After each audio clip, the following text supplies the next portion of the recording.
Hey guys, welcome back to the channel. Today we're going to be discussing the Legion Timewalking Mage Tower for the Fury Warrior. As you can see, I completed it and got the armor set today. Before we get too far into this, please click the subscribe button down below. Give it a thumbs up if you enjoyed the video series so far. We're going to keep going and hopefully get them all done between this Timewalking and the next Legion Timewalking.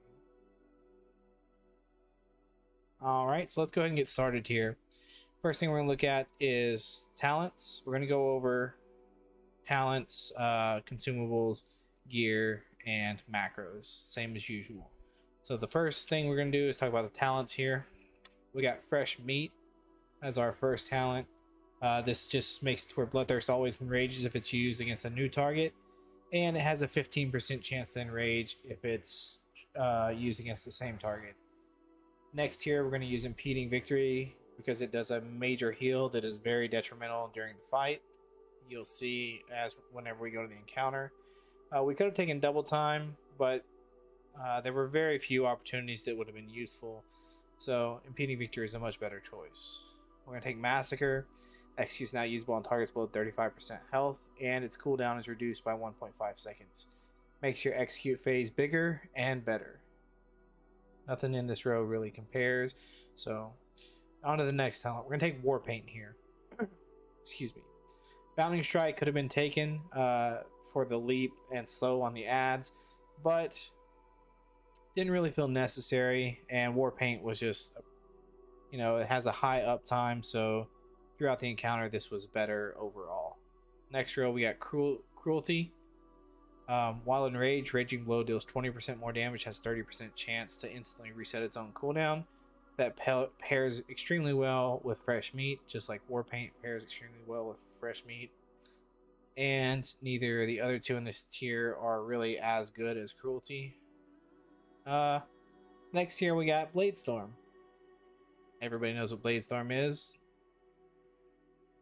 Now, I did go back and attempt this a few times after I completed it just to check out Meat Cleaver and Dragon Roar, and didn't really compare. Meat Cleaver wasn't bad, it did help a little bit, but Bladestorm is really good because you can do Recklessness Bladestorm and just mow down all the ads that spawn throughout the fight anytime it's up, and there are times where you'll get about 8 targets, so it's extremely nice. Next here, we took Anger Management. Every 20 rage you spend reduces remaining cooldown and Recklessness. Again, we're doing Recklessness Bladestorm as often as we can, and sometimes we use Recklessness for a single target. So definitely a solid choice all the way through. Well, that concludes our talent section. So next we're going to go to gear. As you can see, I haven't really played my warrior since Castle Nathria, so we just got a little bit of gear in here, nothing crazy, and we ran about 25% haste, 35% mastery. We have a blunt weapon and a sharp weapon, so we're gonna have to have weight stones and sharpening stones. And we did use the Heart of Azeroth and the cloak because they are both triple stat items, as we will discuss in the video, the encounter as well. It's quite nice. They scale really well, and I didn't really have any trinkets, so I just went with the Stone Legion Heraldry and the File of Putrefaction. Stone Legion Heraldry came out to about 2% damage inside the encounter, and File of Putrefaction ended up being about 1.5% of my damage, so not a lot. I'm sure there are much better trinkets you could find. Old Warrior Soul is extremely good if you can get it. I didn't have access to it because, like I said, I just popped on my warrior straight out of Castle Nathria a few months ago and attempted the Mage Tower, and we were able to get it. Alright, and the macros that I used, just 2 of them. Actually, let's go over consumables first because the macros go into the consumables. Again, we use a weight stone and a sharpening stone because we had a blunt weapon and a sharp weapon. We went with the Desolate Armor Kit just because it's cheaper than the Heavy Desolate Armor Kit, and once you're in the Mage Tower, it gives you the exact same bonus, so why not? Save a little bit of gold here and there. We went with some haste food. You can actually use the cheaper versions, remember that, because everything scales down, so as long as you're over what it's going to scale down to, you're going to get the maximum effect. We use augment runes and we use flasks. There are cheaper versions of both of these probably on your server, but if not, just use these. They're pretty easy to get and they're not very expensive. And lastly, we have the Potion of Strength. Now, what I did with the Potion of Strength is I macroed it into Recklessness. That way, my Recklessness would always use the potion, because whenever you're using Recklessness, it's a big damage increase. It's your go button pretty much. So, very important. And the only other thing I have macroed was a Pummel at focus. Now, one of the things to remember before going to the counter is the warrior ABCs are very important. Always be cleaving. If you need a whirlwind, have your charges of your whirlwind up so your moves are doing AoE as often as you can. And you're going to kite a lot of the imps around. Well, you're going to kill the imps as fast as you can. There is a priority tier list for the mobs. Priority number 1 is the imps that she spawns around her, which have umbral imps inside that give her a shield and make her immune to damage. Priority number 2 are the imps that come up to her and heal her. And then priority number 3 is her shield she puts on herself and does her channel attack, which we will discuss in the encounter. Now, with that being said, we are on our way to the encounter, so let's head over that way.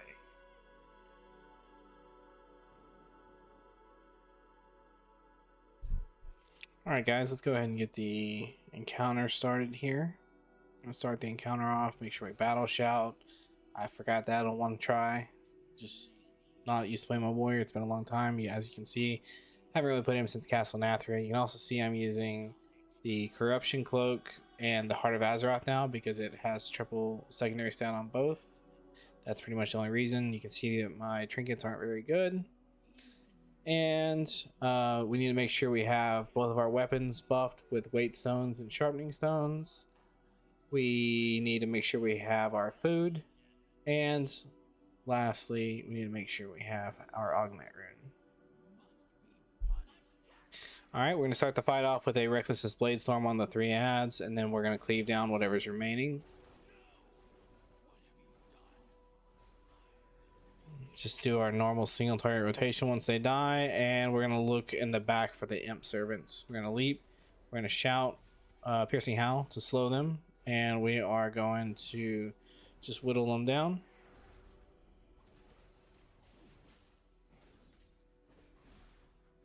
And I should have brought this imp over to the boss for more cleave, but I didn't. Then we're just going to go back to single target on the boss. Now, one thing to note here is anytime you can, you need to be cleaving the imps on the boss. And the next thing she's going to do is her shield right here, the Dark Fury. The Dark Fury is actually 3rd on the priority list. The number 1 is the imps that she spawns around her, right here, these imps. And number 2 is the imp servants. And number 3 is the shield. Now you'll notice that when all those imps came together, I just popped Recklessness Bladestorm and made quick work of them. And then we just go back to our single target rotation. Now you're going to want to impeding victory as much as you can to stay healthy throughout the fight. You'll notice that I target the imp, hit him with a Bloodthirst as much as I can just for the free enrage. And then impeding victory, stay full health. Get interrupt, get our leap, get our slow.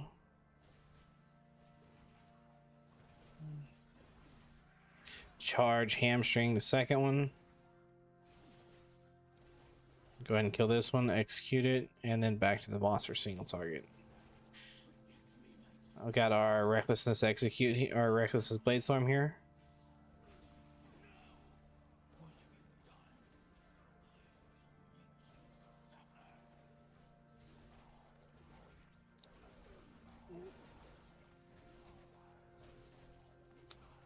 Just back to our single target rotation, and I moved to this side, that way I could see the back of the room to see if the imps are spawning. So we're gonna go ahead and break her shield just because they're not here. Interrupt her, AoE slow. Get our free enrage. Execute. Go ahead and kill that one so it doesn't leave a puddle. The fuming imps are the #1 priority out of the AoE spawn. The thing with the fuming imps though is they just chase you around, so you can just keep running and kite them forever pretty much. Okay, we got some new ads spawning.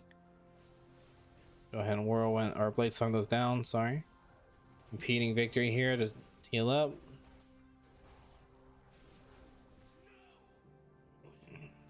Hit this little guy with it right here.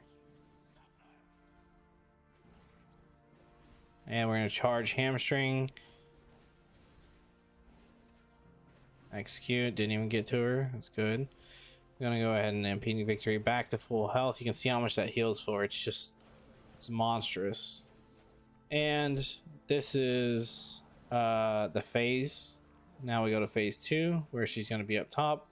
And we're going to start having to deal with boulders, which drop left, center, or right. Still got to worry about the imps and just kind of pay attention to where the boulders are. Right there, I use my fear to break the imp from spawning a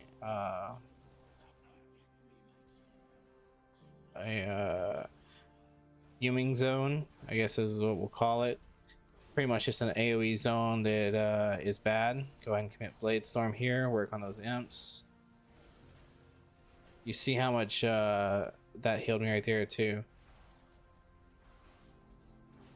Just the pure healing you get from impeding victory is what really makes this fight doable. The infinite warrior has almost infinite sustain from all the imps that are dying.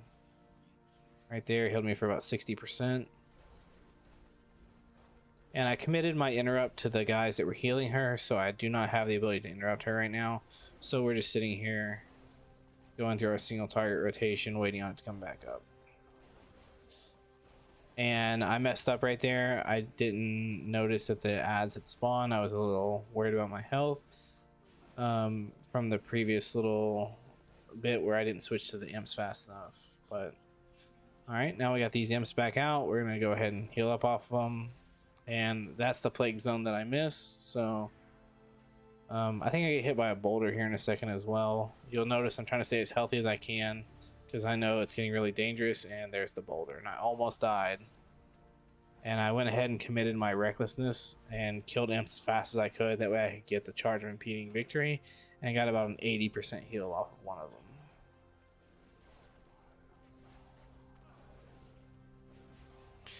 Just keep watching the boulders, commit Blade Storm for these imps right here, and we're going to cleave as much as we can.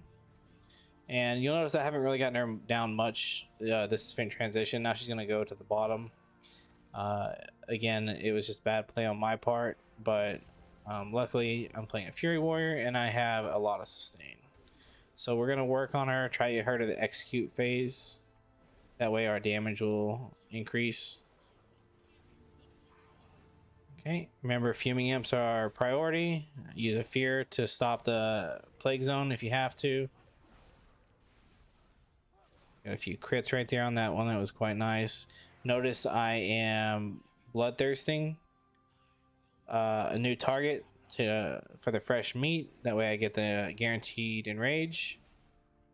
And we're gonna go ahead and commit an interrupt on this guy so he doesn't heal her, because I'm trying to keep her down in the execute range. And if you remember, like I said, her Dark Fury is actually number 3 on the priority list.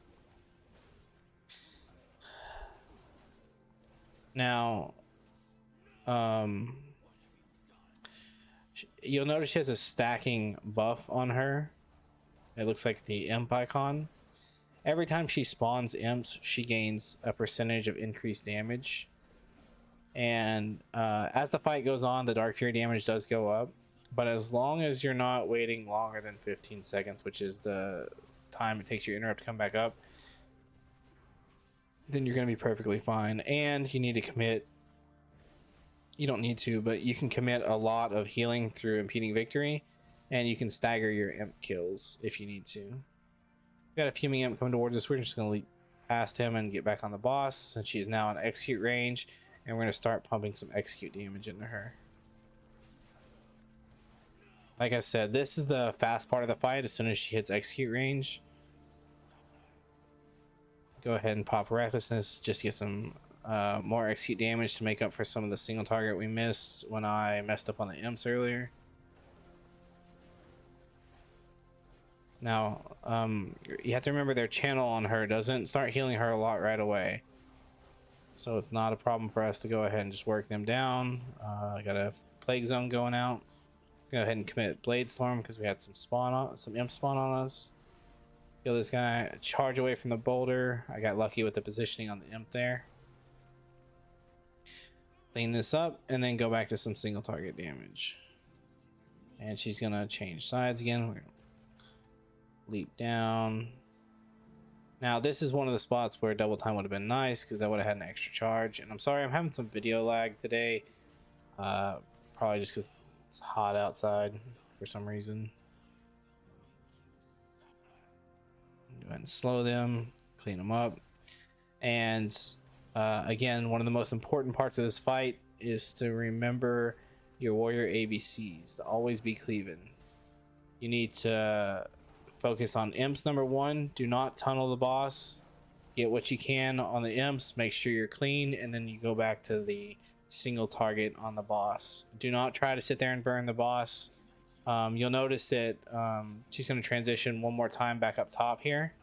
And as much as I want to sit there and actually just kill her, I know that that's not the responsible thing to do, and it will probably cost me a wipe. So I switch off of her and I kill the imps, slow these guys here, work them down, get a bloodthirst, free enrage, get some damage out, kill this guy,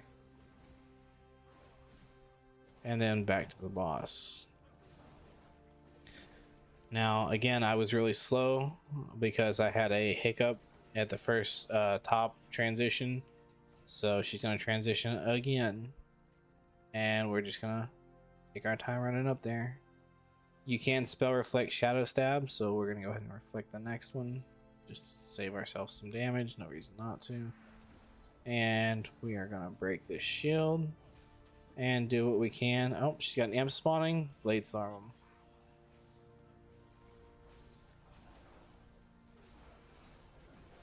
Heal up as much as we can with our impeding victory. Kill that last imp, and we're gonna go ahead and take it to the house here. Just get some execute damage in. Kill her. Raging blows, another execute, and she's done. And that concludes the Agatha fight for the Fury Warrior. Thank you guys again for stopping by and watching the video. Hit the subscribe button down below. Show a little bit of love. Give me a thumbs up if I helped you at all. Leave some comments if you have any questions or anything. I'm more than happy to answer them. Other than that, you guys have a great night.